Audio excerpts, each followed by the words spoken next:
Welcome to Live Daf, your online Daf Yomi Shir. Shalom Aleichem, welcome back to today's Daf Yomi, which is Yevamos Kuf Vav. We begin right on top. Tanu Rabban, Chalitza mutas kshira. Suppose the Yavam was tricked into the Chalitza, it works. Eizohi Chalitza mutas. What exactly happened to fool the Yavam? Amarish Lakish. Look, they tell him, they tell him, you just do chalitza ubekach atakoinza.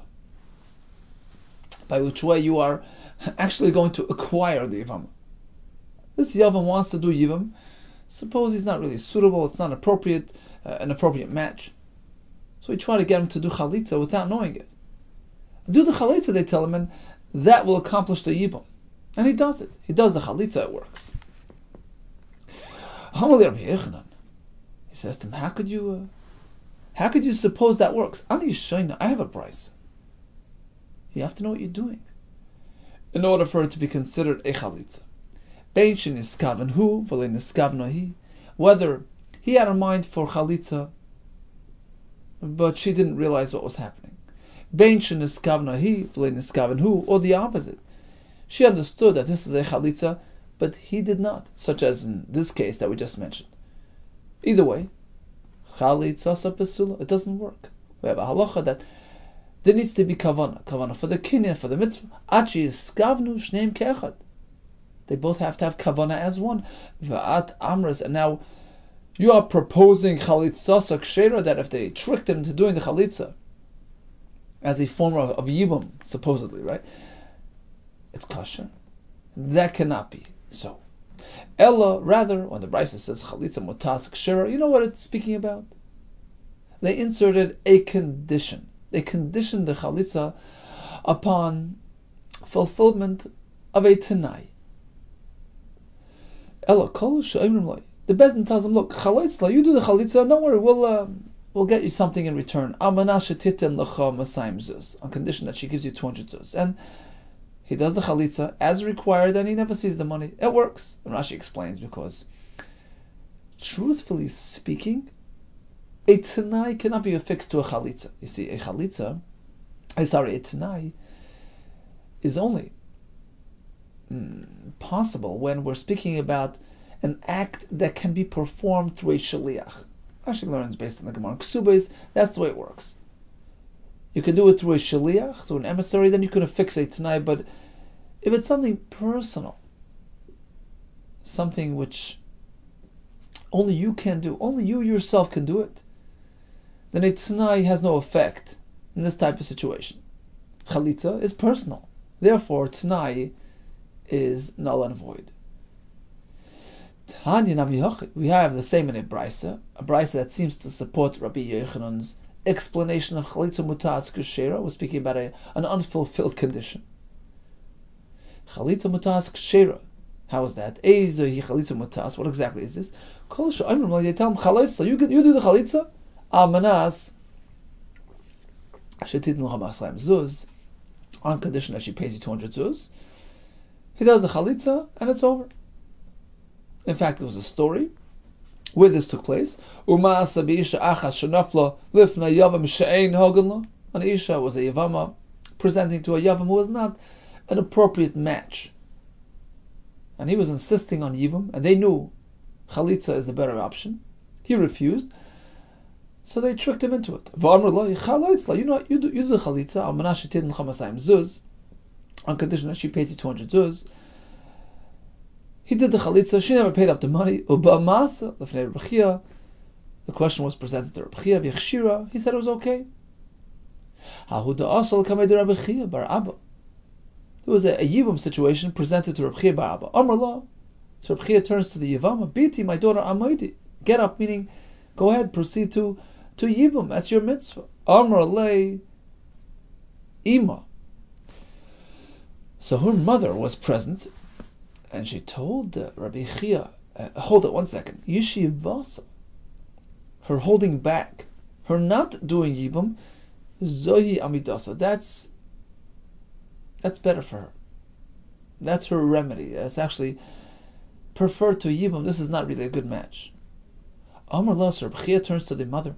Yadasla, is this based on some real concern? I mean, is there anything about the Yavam that you're concerned about? Amar, she tells him, actually, yes. Mamayna, who the Chazala, he noticed her bank account. The Kabayla Michle Mina, he's trying to milk her of her money and then divorce her. He has some sort of agenda. This is not a genuine mitzvah sibum. Amar La, Rabbi Chia turns to the Yevama herself. Are you unwilling to do the Yibam? Do you agree with your mother's concern? Amar Lei Loi, she says, sure, 100%, I'm not interested. Amar Lei, so Rabbi Chia turns to the man. Chalitzla. You know what? I have an idea. You do the chalitza and trick the woman. Through which you will acquire her. So he pretended that chalitza is a form of Yibam. This fellow complied, thinking that he's being miyabim her. Labasa the chalitza. After he did the chalitza, Amrlei. So Rabbi Chia turns to the man. Too late. It's over. Hashta minach ivslala. At this point, she becomes puzzled to you.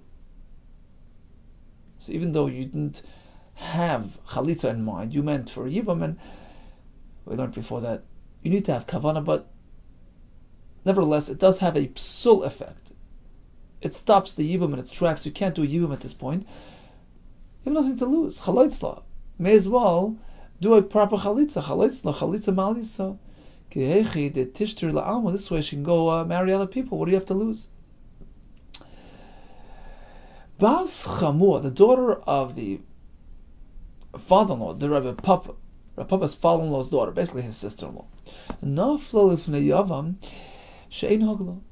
She also had a similar situation. She presented herself as a Yevama to somebody who wasn't really a proper match. So what do? So the Yivam situation was presented to Abai. Amar Lei, so Abai turns to the Yavam and he says the same idea. You do your chalitza, and this is a way of acquiring the isha. Amar Lei, Papa was the the brother-in-law. He turns to Abai. How could you suggest a chalitza without kavana? What about Rabbi Yechanan's brayso that you can't do chalitza without kavana? You're fooling him, you're tricking him into a chalitza, thinking that it's yibo. It's not going to work anyways. Okay, says Abayis. So, what exactly do you want me to tell him? Amar Leis, he says, I have an idea. Use the other method. Tell him to do chalitza on condition that he gets paid. Okay, so the fellow complied. After this fellow did chalitza with this condition attached to it, so now Abaye turns to the Yivam and says, okay, keep your end of the deal. Right? Zil Havle, go give him the money. And as Rashi points out, although in reality, in halacha, even if she does not keep her end of the deal, the chalitza is still valid, as we explained before, because a t'nai cannot be affixed to chalitza. Still, says Rashi, she made a commitment. It's like you hire somebody for a job. You can't just turn around and not pay his wages. You promise to pay him for this service. Amar Lei, so now Rav Papa, who's the brother-in-law, again advocating for his sister-in-law, turns to Abaye. He says, no payment necessary. You know why? Mishatani bach of delay. She applied to him the concept called mishatani bach. I fooled you. I tricked you into this. Look, he was being difficult, unreasonable. She needed his chalitza. He was giving her a hard time, and this was a perfect way to get him to do it. It's justified. It makes sense. He's in the wrong. So you can use this type of means, this type of method to sort of trick him into doing it, and now you don't have to pay up. Milay Tanya. Listen to this brisa, which teaches us this kind of idea, a similar idea, where somebody was coerced, blackmailed into paying something which was unjustified. He doesn't have to pay. This fellow had just escaped a prison, non-Jewish prison. And there he goes, he's at the river, and there's a ferry there. And the ferry driver realizes he's in dire straits, and he says, look, Yeah, I'll take you over for an inflated amount of money. V'amar leis, he says, okay, I agree. He had no choice. He says, Toil dinar v'avireni. Take a dinar, a gold coin, and drive me across. Once he gets to the other side of the river, he doesn't have to pay that inflated amount which was extorted from him. You pay him the regular, market value, whatever the regular fee is. And Farshim explain, this driver, this ferry driver, has a mitzvah of Hashavas Haveda. Hashavas Haveda doesn't just apply to one's belongings. The Gemara Bava Kama says it applies to a lost person as well, to put him back on the road. Hashavas Haveda of the highest degree, saving this person's life. Right? Escaping from the prisoners. So he had a chiv, an obligation to do Hashavas Haveda. Not only that, on top of that, Svara, look, he's an Einis. You're forcing him, and you're using his predicament to force him into committing to something that's inflated and beyond reasonable. You have no right to do that. Oh, Alma Amarli, apparently this passenger can tell the ferry driver, Mishatani Bach, true, I've said, but so what?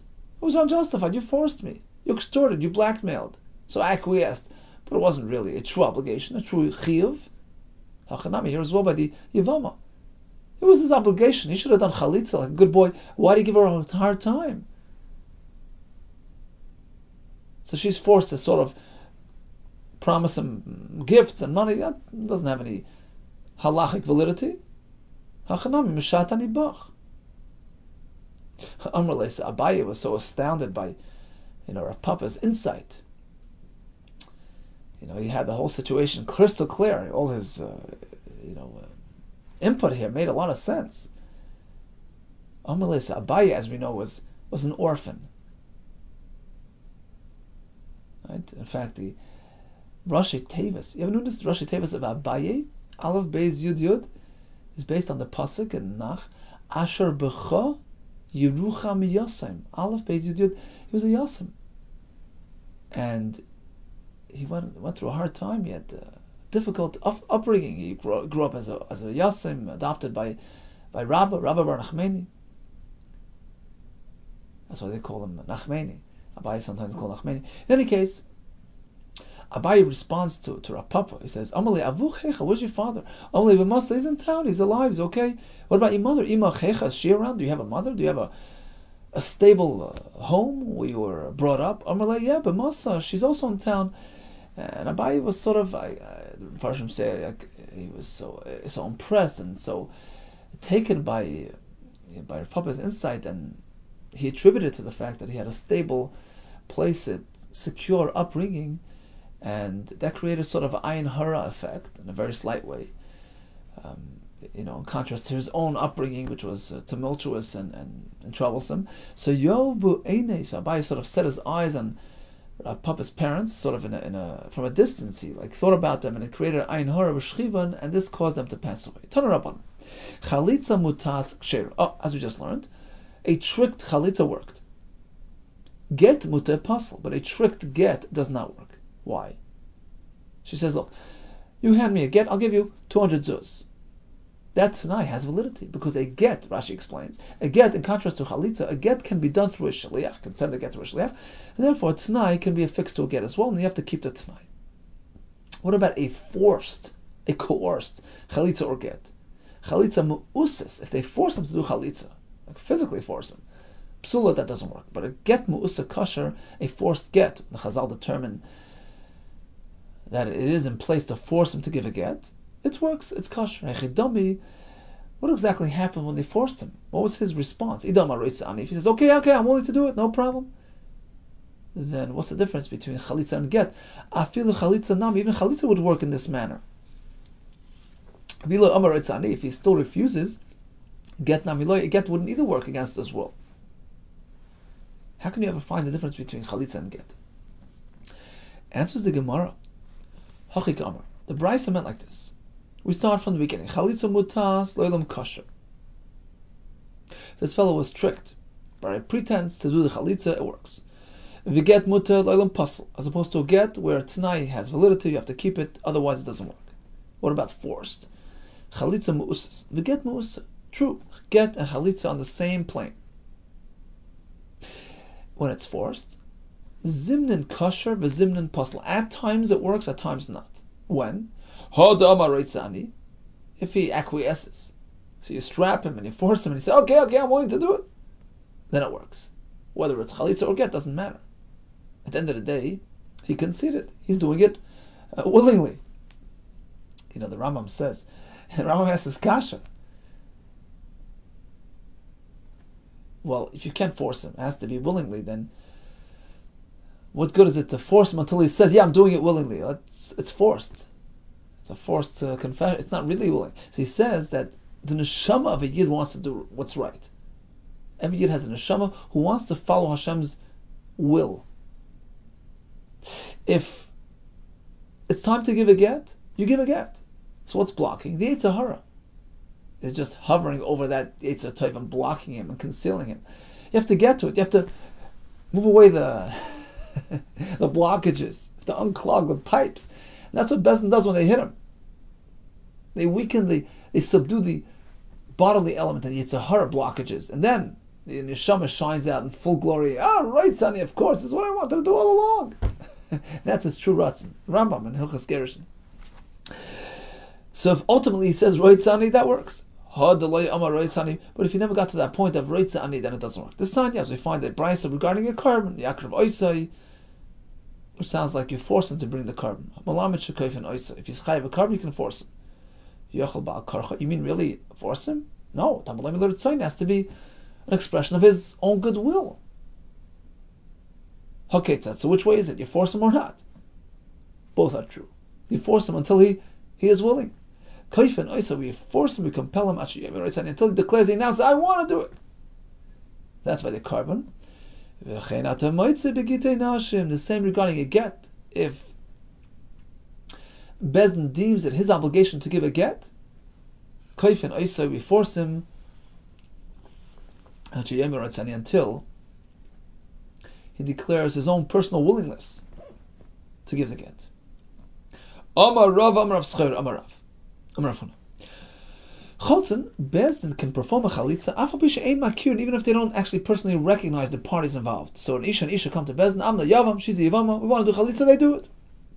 Likewise by Miyun, the Ketana who walks away from her husband, B'manan, they officiate at a Miyun ceremony, even if they have no personal knowledge of the identity of the parties involved. As a result of this halacha, ein koisven get chalitza elim kein makir. If Edom are watching this process, they see the chalitza being done. They cannot sit down and write a get chalitza. There was such a thing called get chalitza, a document recording the chalitza ceremony.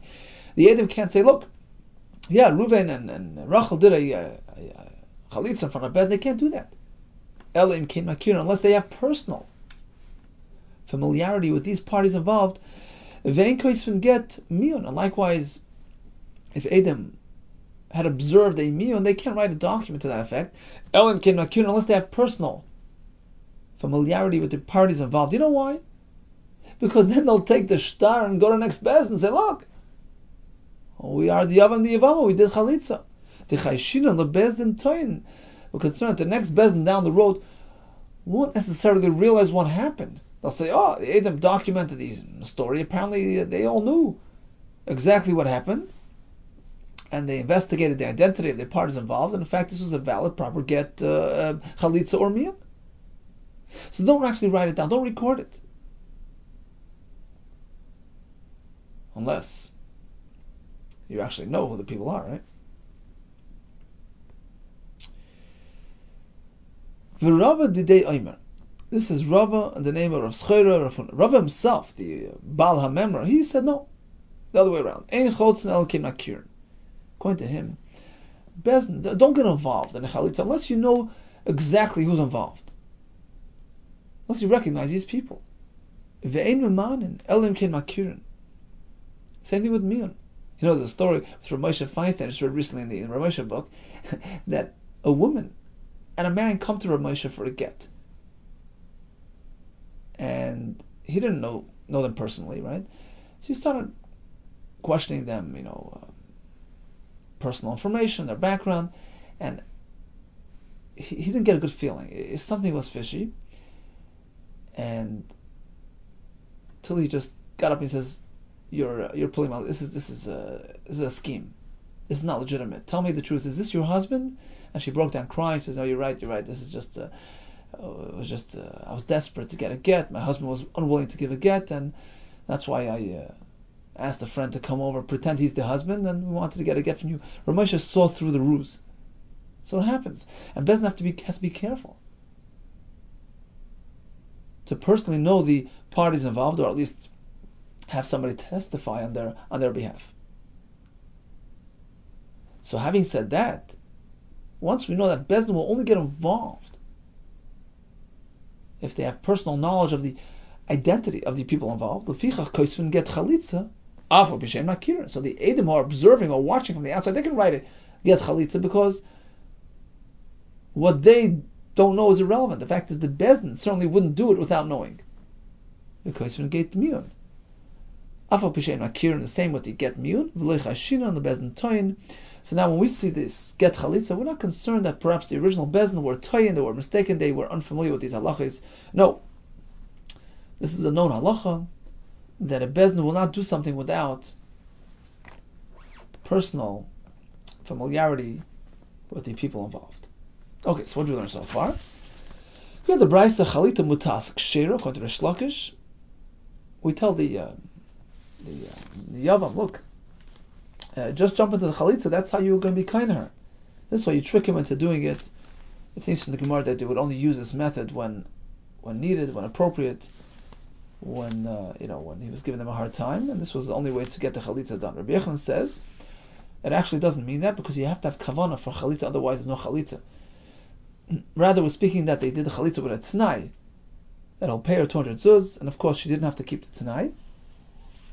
As we find in the halacha of the fellow escaping from the prison, you have to be reasonable, and you cannot demand inflated prices, inflated payments when unjustified. And again, we learned that the T'nai by the get works, the T'nai of Chalitza does not work. And regarding Me'usa, forced to the point that he says Roitzani, by get and Chalitza, in both cases it works. And we concluded with this question of whether or not the Bezdin will do these things without personal knowledge of the identity of the parties involved. Says the Mishnah, Mitzvah's Chalitza. Okay, how exactly does Chalitza happen? Bohu ve'yivim te'le Bezdin. The Yavam and Yevama arrive at Bezdin. Ve'hein ma'asin le'etza ha'haigenas lei. First thing, the Bezdin takes personal interest in this couple. Is this a suitable match? Is it going to lead to good places or not? Shenamar. So masin le'etza means they give him, they provide him with an etza, ha'haigenas lei, which is to his benefit. Shenamar v'karu lo ziknei iroi. V'dibra elav. They call him and they speak to him. What do they speak to him about? Finances? Health? No. Is this a good shidduch?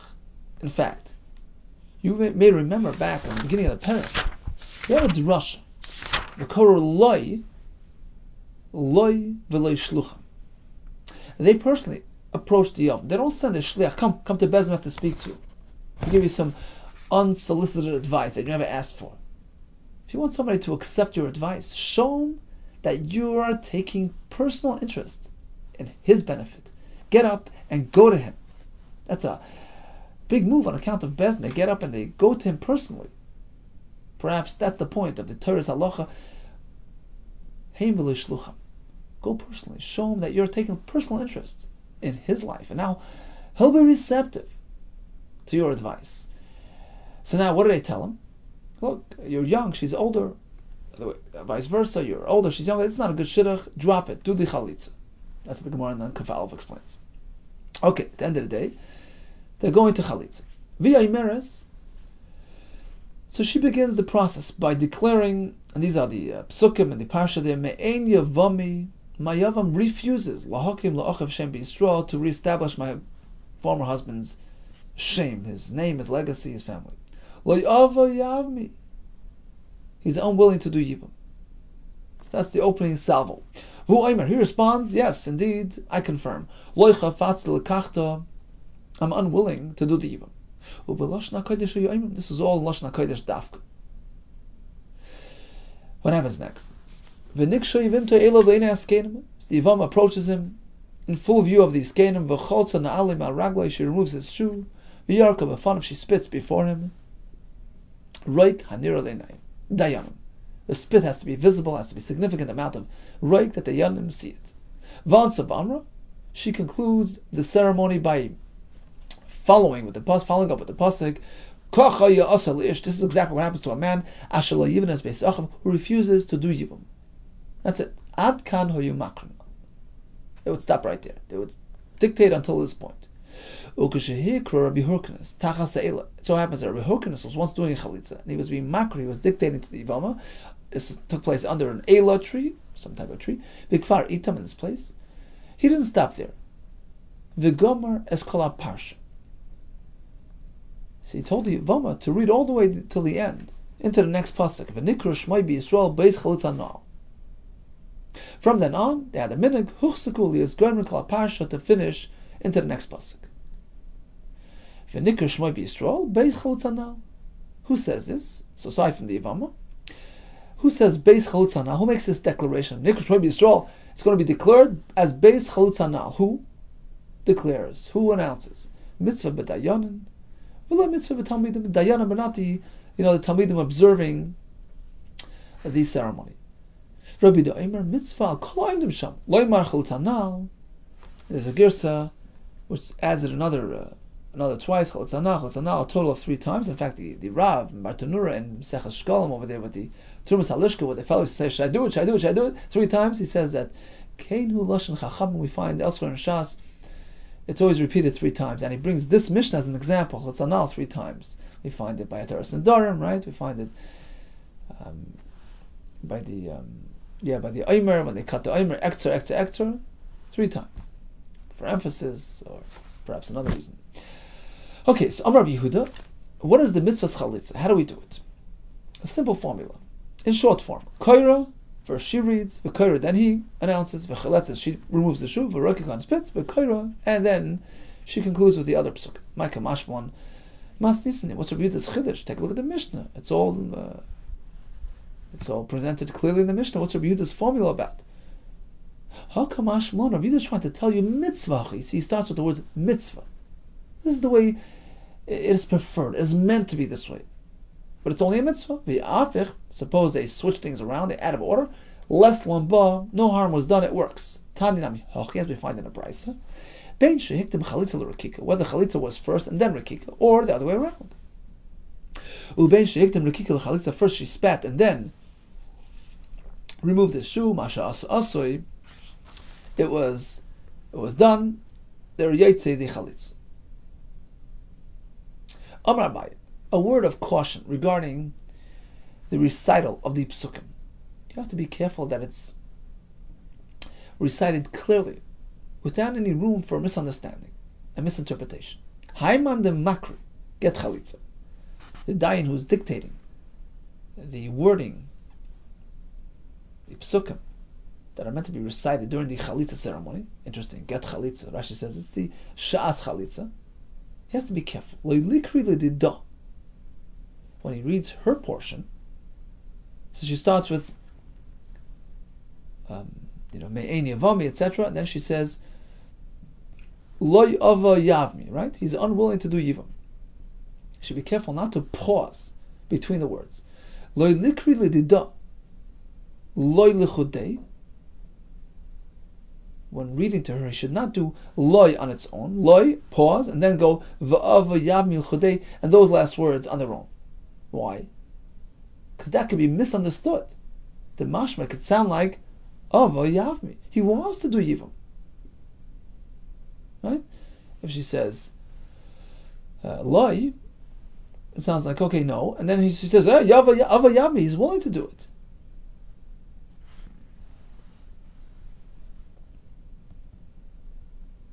See, also, there's a pasuk that precedes it. She says, me'en yavami, etc., etc., loy. Which almost sounds like, oh, no, I'm going back on that. He's not me'en yavami, he's not unwilling. Avayami, he's willing to do it. Whichever way you're going to interpret it, it could be misinterpreted, misunderstood, and be careful. Rather, ella lo avayami, read it like in one breath, lo avayami, all in successions. This way, There's no pause, there's no waiting, there's no misunderstanding. That's regarding her chant. What about his chant? The day when you dictate to the Yavam, to the man, be careful. It shouldn't be loy luchadei, loy on its own, and then chafatz l'kachta. Right? Instead of loy chafatz l'kachta, I'm unwilling to take her, it's going to sound like loy, no, chafatz l'kachta, I want to take her. No, I'm not refusing. So be careful to read it all together. So again, the day when you read to him, don't do it like loy l'chodei loy on its own, then pause, and chafas l'chodei chafas separately. The mashma, which can sound like he's saying chafas l'kachta, I want to take her. Ella, rather you read it all together, loy chafas l'kachta. Rava disagrees. Rava Amar, Afsuki Milsa, he is just a short pause. That's the way people speak. They take a breath in the middle. No big deal. Afsuki Milsa, less lamba. There's no concern if there's some breaks in the middle. We all understand what they're trying to say. Rav Ashi, Ashkecha, he met Rav Kahana. He saw him in the middle of a chalitza and he was burdening himself. He's troubling himself to do it like Abaye, one breath, to commit star or makrila. He was having trouble reading it to her. Do it, one shot, and it wasn't coming out too good, and he was just doing it over. It was difficult. He says, "What's the trouble? Why are you getting into this?" I mean, don't you know about Rava? Rava says, it's okay. We understand what they're trying to say. You don't have to be so meticulous. So Rav Kahana says, yeah, I'm working with Rava, but Rava would agree. You see, there are two parts, right, that Yevamos says. In the beginning, she says, "Me'ein Yevami lahakim la'achav shem b'Yisrael loy ava yavmi." Right, that's the first time, and then he responds, etc., etc. And then at the end, she says, "Look, this is what you do. Kacha yasal ish ashal yivnes beis achav." Now, after she says loy ava yavmi, he responds by saying lechafas lekachta. So Rav Kahana says there's a big difference between lechafas lekachta, where we know what he's trying to say. He gets up and he says 3 words, lechafas lekachta. What then is he saying? If not for I don't want to take her. So over there I understand Rava. Right? Rava says, look, just read it whichever which way we understand what he's trying to say. Because it's a standalone statement. Lechafas lekachta. But even Rava agrees that when the Yevama goes ahead and says, Me'ein Yevami lahakim la'achav shem b'Yisrael loy avayavmi, perhaps that loy can be attributed to the first part of the pasuk. Me'ein Yevami lahakim la'achav shem b'Yisrael. He's unwilling to be making shem loy. Oh no! He just changed his mind. Avayavmi. He's actually wanting. He's wanting to do the Yivam. So in that first chant, there is room for misunderstanding, and Rava agrees. You should read it in quick succession without any pausing. Moidu Rava b'lo avayavmi. And that's what I was careful about. Amar Abai, Haiman the cause of Gita de Chalitzasa. Now we're actually at the Get Chalitza itself, the document, which records the whole, procedure. So when he's writing over what happened, Lichtav Haki, he should write like this. You see, there's halacha that are not meant to write words of Torah, of psukim. If there's any concern that they come out sloppy, it's not covered for the Divrei Torah. In fact, I think it's halacha Moshe Messina. It has to have a sirtut. It has to be lined, like we have in the Sefer Torah. There's that line marking going all along the word to keep it straight, to keep it uniform. Therefore, says Abaye, when you write over what happened, you can write a formal document to record the proceedings, which included reciting of psukim. So you're not going to write the psukim out. You'll just hint to them in short form. Lichtav Hachi, write like this.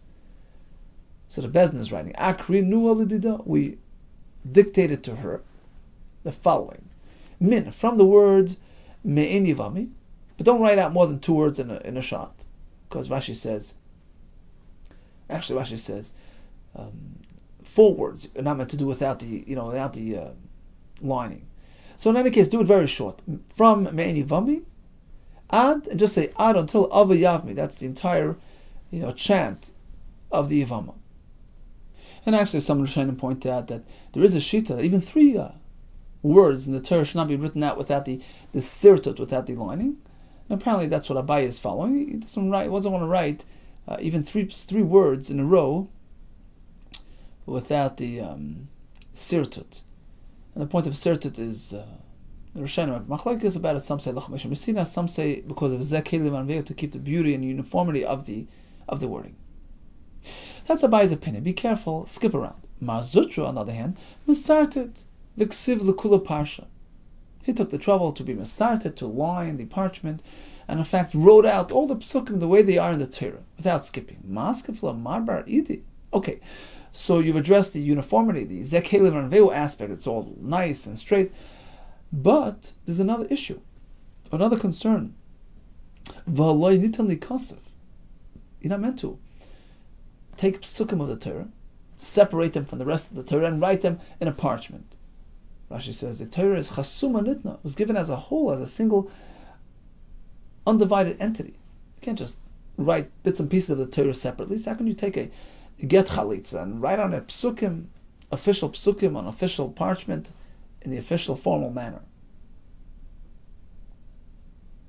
But, says the Gemara, bottom line is we follow Mazutra's approach, and we do it. Why? So Rashi says, look, you're not trying to make a Sefer Torah. You're not trying to make a short version Sefer Torah. You're just trying to record the event. This is what happened. You're describing the event that happened. Especially Rashi says it's Mokkeh Mitzvah, and therefore there's no concern. Okay, so we discussed the Kriya, we learned about Chalitza itself, now about Rikika, spitting. Amar Abai, how do you do this? Suppose she spits and then the wind comes and blows it away before anybody sees it. It's worthless. My timer. Why? It has to be in front of him, in front of the Yavam. Therefore, if there's a big disparity in terms of height, you have a problem. Hilkach hu aruch. Suppose he is very tall, he gutz and she's very short. Katasu aruach. So even if the wind comes and blows it away, the second she spit, it was in front of him, right? Because he's much taller than her. So even if the wind carries it away, it's okay. On the other hand, he arucha vu gutz. If she's the tall one and he's a short one, in this case, but you need to wait adamati ladi api until the spit actually comes in front of his face and he sees it. And then the wind could go and blow it away. Amarava achla tuma. Suppose she tried to generate some saliva, so she got involved in eating garlic, viraksa, and spit and spat. Achla gargishta, or she chewed some clay to produce this extra saliva, viraksa, and then she spat. It's worthless. My time. Why? Because it's not natural. V'yarka means me ask from being has to be natural. Like in this case doesn't work. Dayanim who are there have to actually notice the roik. As it's coming out of her mouth, they have to see it. Has to be substantial, noticeable. The chsiv le'ene askenim v'yarka has to be done in full view of these akenim. V'nikishma b'Yisrael beis chalutz anal mitzvah b'dayanim b'lei b'tambinim tanya Rabbi Yehuda pamachas hayinu yeshim fnei Rabbi Tarfon. So it happens that once there was a chalitza and we were there by Rabbi Tarfon and Basa Yevamos lachleitz v'amar lanu. He turned to us at the end of the procedure. Anu kulchem, all of you respond, declare, announce chalutz anal, chalutz anal, chalutz anal, hadron alach mitzvahs chalitza. So what did we learn today? We started with a braysa, chalitza mutas ksheru. We have two pshatim. Rish Lakish says we trick him into doing chalitza, pretending that it's a yibum, and that works. Rabbi Yehuda says without kavana for chalitza, it's worthless. Rather, mutas means she promises him some money, which of course she doesn't carry out, as we learned, because, like in the case of the fellow escaping from the Beis Asurim, you have no right to coerce him and extort his money, and therefore we compel him to do the chalitza, but we don't force her to pay the 200 zuz. Now this is based on the concept that chalitza is something that cannot be done through a shliach, and therefore t'nai cannot be embedded in the chalitza, has no value. As opposed to by get, shliach works, t'nai works. What about mu'usa? Bezin sees the need to force him. Well, if he responds by saying, right, Sani, 100%, I'm with you, then either get or chalitza would work. Just like by the carbon, koifin oisa shiyem right, Sani, as we explained from the Rambam, you allow the Yitzhak to come out in full force. There was a machlokes here whether the bezdin will do any of these things without actually knowing the parties involved. How exactly does mitzvah's chalitza take place? The Yevamo begins, Me'en Yevami, look, he's unwilling to do chalitza, to do Yevam. Yevam responds, confirms, yes, lechavas lekachta. She actually does the chalitza, removing his shoe. She spits, has to be in his presence, has to be something natural. And then she responds, she concludes by saying, this is what happens to a man who's unwilling to do Yevam. According to Rabbi Yehuda, all present will respond in kind. Now we must be careful to actually read the words in an audible and understandable way. And as far as the get chalitza, the document, which is given to her at the end of the day, so she can take it and prove that she had chalitza and go marry out, we pass like Marzutra, we write it out all the way through from beginning to end, including the psukim. Just be careful to be misartit. It comes out nice and uniform. Hatzlacha Rabba to you and all the best.